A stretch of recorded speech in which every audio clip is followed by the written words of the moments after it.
you very much, Anne-Marie. That was very impressive and very thought-provoking. So we look forward to Eva then addressing us on the political response to Anne-Marie's speech.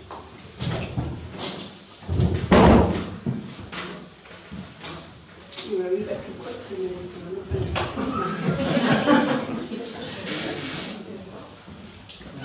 I'm really delighted to see so many people here. There are some faces of old friends and some faces of people that I hope will become new friends to me. I want to introduce my bit tonight by reading to you part of the Alba Party policy on equality.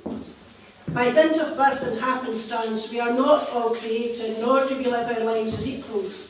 Scotland's history involves multiple injustices where chance or privilege have dictated outcomes, and today poverty continues to be the biggest driver of inequality and a blight on our society. But in Alba, we are all equal. That's our policy, and it's printed on a card with a number of paintings which will be familiar to some of you. They're created by our friend Seamus McKee.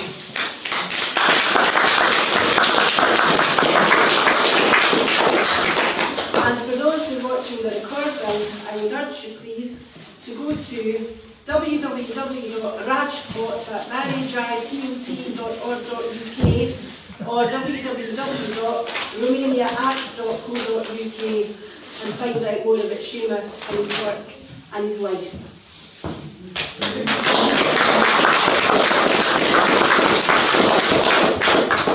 I hope that will also lead to you reading about Rosanna McPhee and about the Tinker experiment, and I pay particular tribute now to our late friend and campaigner, Kevin Mackay. I would invite you too, please, to read about Kevin and his efforts that he made on behalf of the Gypsy Traveller community, with particular reference to their justified desire for an apology, on which I hope that the Scottish Government is working very hard to a very strict timetable, because justice delayed is justice denied.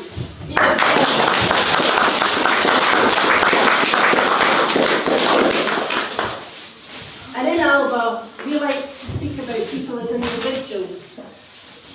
And I'm really delighted that Anne-Marie is here and able to share her wisdom and her experience, her knowledge and her plans and her hope with us. Because if we don't have hope, we have nothing. And I believe that when the Alba Party was launched, what we did, and I know this because a lot of people have told me this personally, we gave Alex Salmon, particularly with his courage in launching the Alba Party in 2021, gave the people of Scotland, the people of the Scottish independence movement, back hope. And that hope continues to spring every day and every night that we attend meetings like this, where we listen to the people of Scotland who know that Scottish independence is the only way that the people of Scotland will flourish, and flourish they will once we are a free country again, because independence is a normal state.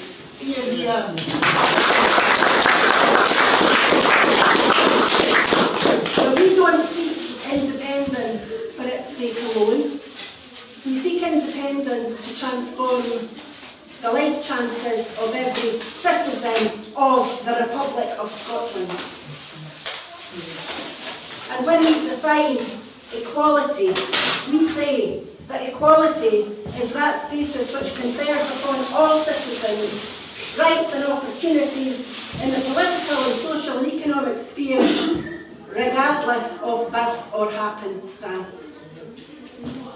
While Anne-Marie was speaking, I took the time to share, you'll have seen me looking at my phone, a video podcast that Anne-Marie was good enough to do with us just over a year ago. Anne-Marie spoke there, it was still during a kind of lockdown-ish period, and James Doherty was there. Please follow James Doherty and Anne-Marie Ward on Twitter.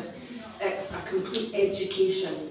So both of them spoke at this event, and James in particular said a few words that have echoed in my mind on innumerable occasions since. He spoke about his life when he was a wee boy and different things that had happened to him, and how his life was transformed when he got the chance of residential rehabilitation. this one goes out to Elena Whittam. Residential rehabilitation placements are desperately needed. Get them provided now. The funding is there, there's no excuse. I know personally that residential rehabilitation works because it very, very significantly altered the life of a person very dear to me who was able to live well into his 80s, primarily because of the assistance that he got in rehabilitation at Castlecraig in the Borders.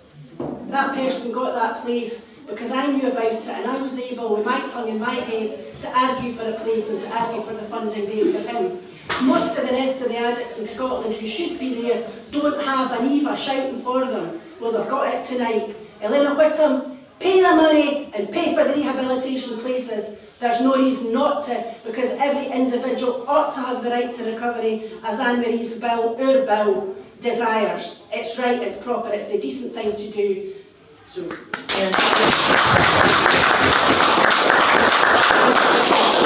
but the first time that I met Anne-Marie in the flesh was in George Square in Glasgow. And it was the International Day of Recovery, so it was an evening event where friends and relatives, some of whom were in recovery, some of whom had lost friends and relatives, were there to meet and to comfort each other and to hold each other up and to commemorate those people that they had lost and also to celebrate those people who had been able to maintain recovery. There wasn't a dry eye in the house or in the square, and the most poignant episode for me, probably out of an evening of innumerable episodes of poignancy, was when it was explained that in the cost of living crisis, in the fuel crisis, in the times that we're living through, whether it's recovering from a pandemic or Brexit or Tory austerity, the cheapest way to get a heat is half a dozen street Valium at 20p. What an indictment of a country that is a land of plenty, where you can sit out in the North Sea on an oil rig or a wind farm and look inshore, to drug addicts who are not getting assistance, people addicted to alcohol not getting assistance, where young men are taking their lives unnecessarily in unfortunately record numbers, where our life expectancy in certain parts of the west of Scotland is reducing, where for some men the life expectancy is in the high 50s, where we have 243,000 people in Scotland on a homeless waiting list, where we have seen last week that the profits for 6 months by British Gas, 6 months, £969 million. And in the same week, we see Rishi Sunak in Aberdeen celebrating because he's going to take £80 billion out of our North Sea over the course of the next 5 years. Well, we're no too wee, we're no too poor, but by God we're too stupid if we let that happen. I agree.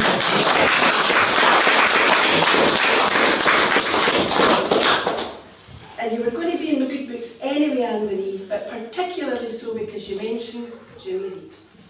So by God we need his light now. Anne-Marie explained already that drug deaths in England are 5 times lower than Scotland. But this is where poverty in Scotland really hits home.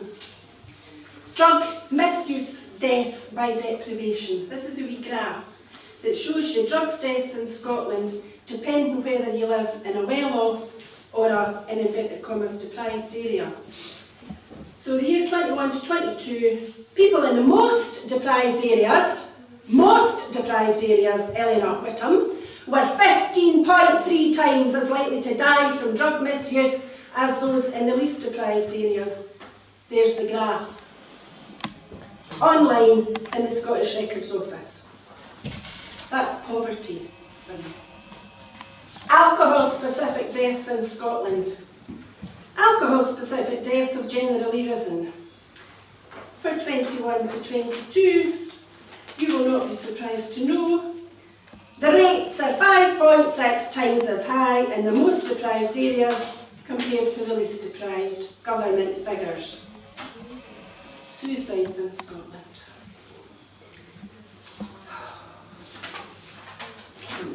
gathered because I'm a bit green. The average deaths from suicide are 3.5 times higher in the most deprived than in the least deprived areas. See those statistics? There's no excuse for any of them. The reason why we have poverty in Scotland, and there's one reason only, it is a lack of political will. That's all it is. We've got a, what are they called, Poverty and Equality Commission, something like that, whose job is to decide and give advice to the Scottish Government on how you eradicate poverty. It isn't hard. But poverty isn't about money alone. It is in part. It's about what's coming in and what's going out. And unfortunately for too many people, what's going out is far more than what's coming in. That's only going to get worse, as we've seen, in the context of rising prices and inflation, which we're celebrating apparently because it was only 7.9% last month. It's still going up. It's not coming down. It's going to keep going up. Things are going to get dearer. Your box of lard pack, which is now unaffordable, is going to get smaller but stay the same price. That's reality. And it's biting, and it's not necessary because it arises through greed and as the result of the Brexit for which Scotland didn't vote. Now, the way out of that, though, is not just to make sure that people have more money. We spoke earlier about hope. People need money, people need hope. Jimmy Reid, most famous quotation from him, apart from saying that we're not rats, and sometimes I think he was wrong, is that you can walk along the street, whether it's in Govan, or it's here in Perth, or Dunfermline where we were a couple of weeks ago, or Dundee where we were last week, or Glenrothes where we were earlier this week. You can walk through any street, in any estate, and look behind any window, and you'll see children and adults whose potential was quashed because they were born into poverty and they couldn't get out of it. And what we could do tomorrow, if we had a Scottish Government with a spine, was create a national house building corporation so that those 240,000 homeless people would not be homeless anymore. And those houses that corporation would build would be properly and adequately equipped with proper heating and decent windows and insulation. There is no reason why not. There's a lady here tonight, Patsy, has with her the famous tea towel that explains all the achievements of Scots engineers down through the centuries, and the inventions and the discoveries. We all know them. We built the world. We should be rebuilding Scotland.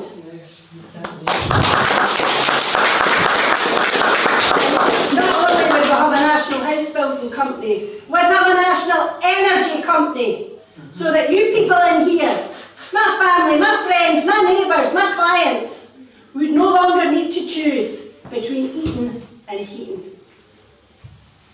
I've got a friend who's reasonably well off, who's worrying about putting the heating on. And last night was sitting in her living room, fully clothed, with her dressing gown on, so she didn't need to put the heating on. That's how ridiculous it's got. Alex Salmond was on the doors up in Aberdeen for the Dice by-election. Went to one door canvass, and the woman came to the door in her coat, and he thought she was going out. Sorry, I'll not keep you. Oh no, sorry, I'm not going out. I'm in. This is me in. Can't afford to put the heating on. Aberdeen. Have you stood in Aberdeen and looked out onto the water? What is it you see? Supply ships going to the oil rigs,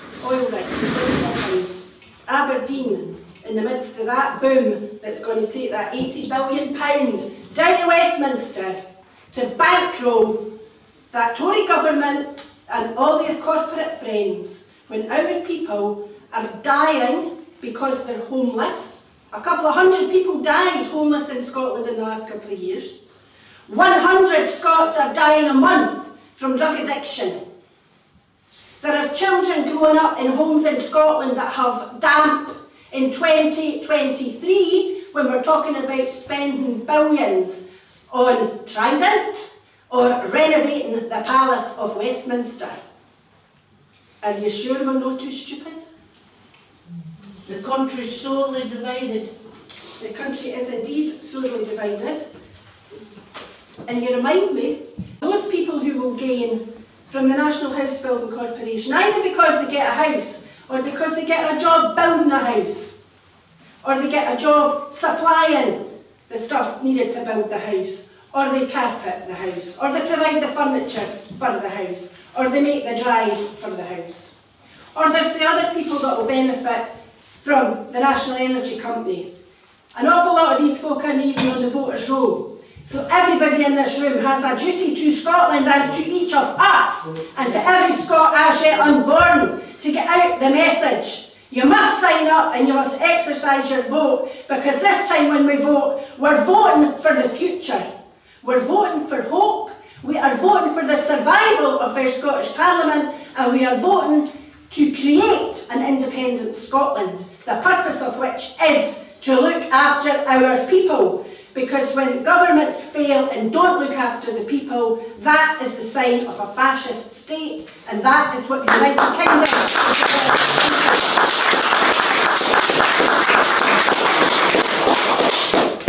You were speaking about your bill. Here's our bill. Scotland's Self-Determination Bill, as introduced by Neil Hanvey MP. Cast your mind back, I think it was the 13th of July last year. The greatest sight that any Scottish independence supporter has seen in Westminster in the last few years, when Neil Hanvey and Kenny McCaskill were suspended for the House of Commons. Well, good on you lads!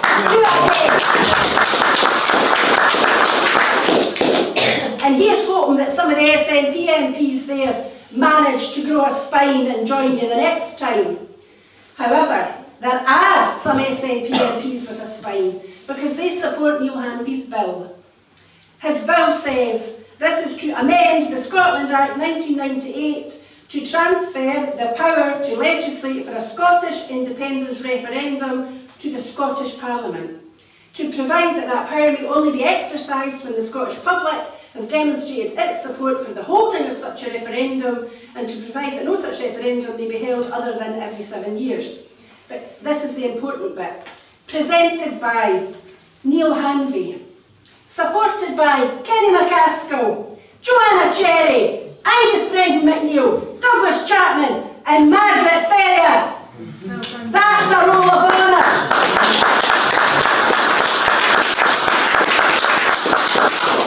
And the final name there, Margaret Ferrier. Our hearts are with you, and we are sorry that your former party behaved in such a shabby fashion towards you.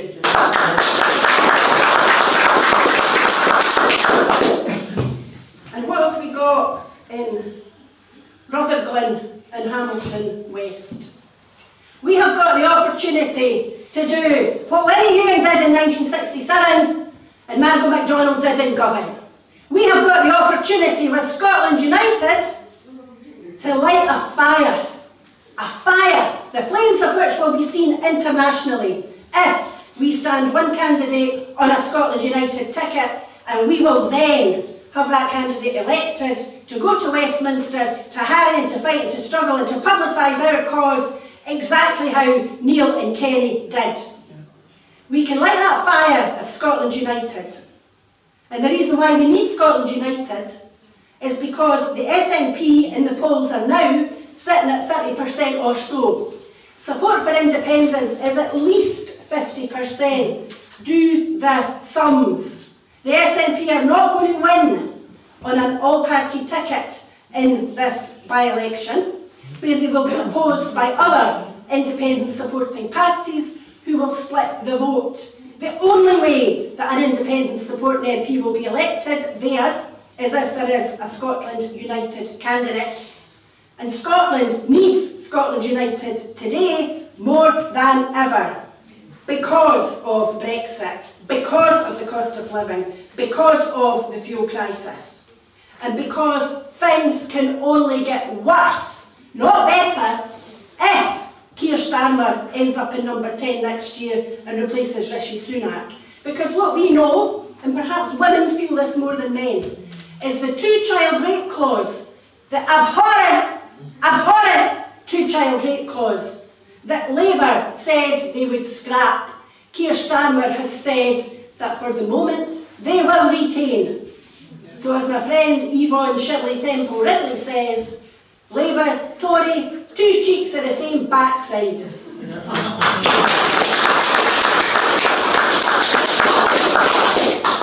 But here's some free advice for Hamza Yusuf. Alex Salmond, your mentor, the guy that gave you your first job, he's got advice for you, which is this. Do what he did with the bedroom tax and mitigate in Scotland the impact of the two-child rate clause for every family that it currently affects. You can do it using the same mechanism as he did. It's a very small, almost minuscule part of the Scottish Government budget. That budget, that income, is in excess of £60 billion per annum. If you look at figures produced by Westminster, Scotland's income per annum, excluding the North Sea, is £70 billion. Easy. Turns out we're no too poor. So, in conclusion, this bill requires to be supported by every SNP MP. I understand there are SNP MPs elected to represent Perthshire. It might be an idea if those SNP MPs who represent Perthshire or Dundee or Angus or wherever it is had some correspondence sent to them. So if anybody would like me to photocopy this bill, I can give you copies to provide to your elected representatives. You might also like to give them to your MSPs who can try and cajole their MP colleagues into providing their support. If they don't support this, we will want to know why, because all it does is empower the people of Scotland to have a vote for their freedom. That is the raison d'etre, the reason why the SNP was founded in the first place. It's also the reason why Alba exists.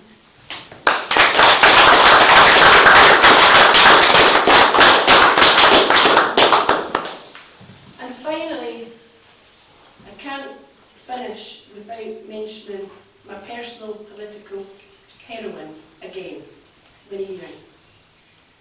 Her memorial service had me in tears from the start to the finish, and part of it was tears of great sadness that she had died without realising the dream that she fought for all her life. Part of it was tears of joy that she'd existed in the first place and remembering all that she had done and all that she had achieved. But there was a massive lump in my throat knowing what more we could do if we had more Winnies, and if the people in this country who support independence were actually able to stand up as one and say, yes, let's do it, at an electoral event when we use the ballot box and we vote for our freedom. We can do that at a general election for Westminster on a Scotland United ticket. We can do it at a Holyrood election too. We can bring forward a Holyrood election.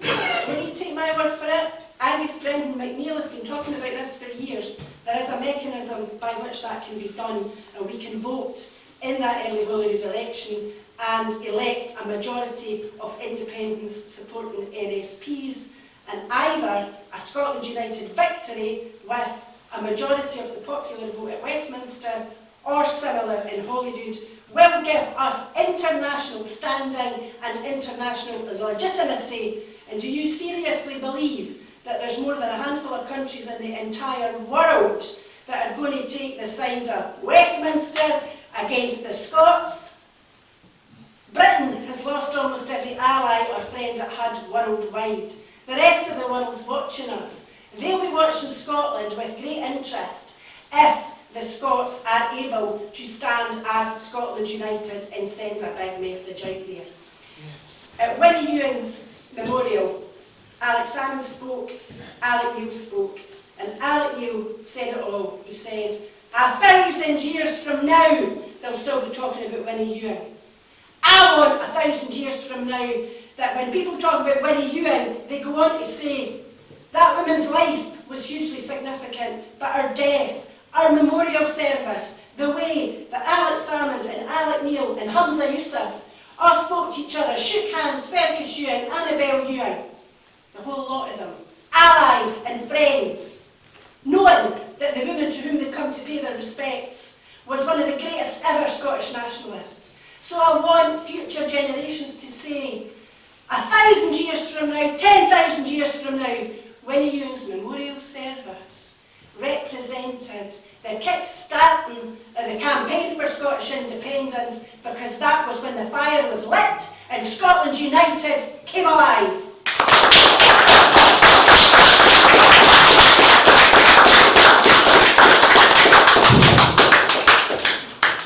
Thank you, Eva. That was brilliant.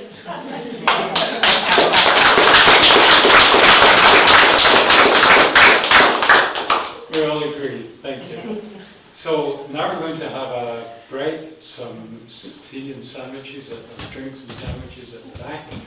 And while we're having a break, I'll remind you that there are questions.